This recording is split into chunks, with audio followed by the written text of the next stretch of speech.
आपण अत्यंत महत्त्वपूर्ण अपडेट पाहतो। हा व्हिडिओ आपण शेवटपर्यंत पाहावा। कंत्राटी कर्मचाऱ्यांच्या वेतनवाढीबाबत शासन सकारात्मक। मंत्री उदय सामंत यांची विधान परिषदेत माहिती। 3 जुलै 2025। नमस्कार मित्रांनो, चॅनलमध्ये आपले सहर्ष स्वागत आहे। तत्पूर्वी आपण नवीन असाल चॅनलला आत्ताच सबस्क्राईब करा, समोरील बेल आयकॉनला क्लिक करा। निश्चितच नवनवीन अपडेट अखिल दामोदर क्लासेस चॅनलमार्फत सतत आपल्याला पाहायला मिळतील। पाहूया सविस्तर।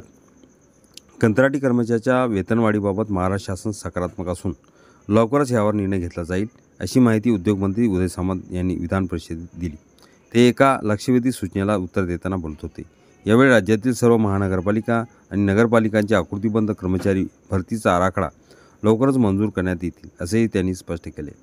आमदार चित्रा वाघ यांनी उपस्थित केलेल्या लक्षवेधी सूचनेनुसार बोलताना मंत्री सामंत यांनी सांगितले की अहिल्यानगर महापालिकेत सध्या किमान वेतनावर काम करत असलेल्या 28 कंत्राटी कर्मचाऱ्यांच्या वेतनवाढीचा प्रश्न शासनाच्या विचाराधीन आहे। या कर्मचाऱ्यांमध्ये वैद्यकीय अधिकारी, परिचारिका, वायरमन, पंपचालक आणि वाहनचालक यांचा समावेश आहे। मंत्री सामंत यांनी महापालिकेच्या आर्थिक स्थितीवरही प्रकाश टाकला। अहिल्यानगर महानगरपालिकेचे वार्षिक बजेट अंदाजित 516 कोटी रुपये आहे।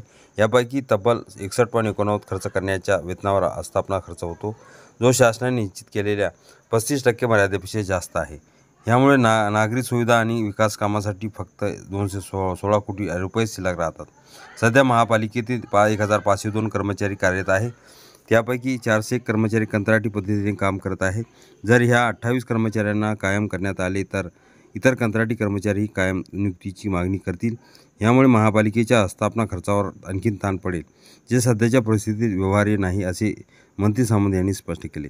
शासनाची भूमिका आणि आगामी निर्णय। मंत्री सामंत यांनी सांगितले की राज्य सरकारने नगरपालिका आणि महानगरपालिकासाठी आधीच स्पष्ट धोरण तयार केली आहेत।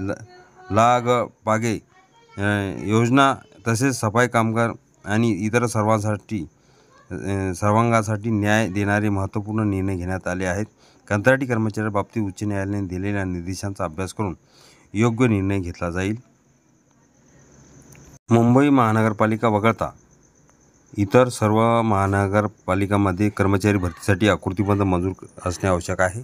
अनेक ठिकाणी ही प्रक्रिया रखडलेली असून शासनाने ती लवकरात लवकर पूर्ण करण्याचे निर्देश दिले आहेत, असेही त्यांनी सांगितले। या चर्चेत सत्यजित तांबे, मनीषा कायंदे, अमोल मिटकरी, अमित गोरखे, योगेश टिळेकर आणि जामो अभ्यंकर या सदस्यांनी भाग घेतला। शासनाच्या या भूमिकेमुळे अहिल्यानगर महानगरपालिकेतील कंत्राटी कर्मचाऱ्यांच्या आशा पल्लवी झाल्या असून आकृतीबंध मंजुरीमुळे राज्यातील इतर महानगरपालिकांमधील कर्मचारी भरतीचा मार्गही मोकळा होण्याची शक्यता आहे।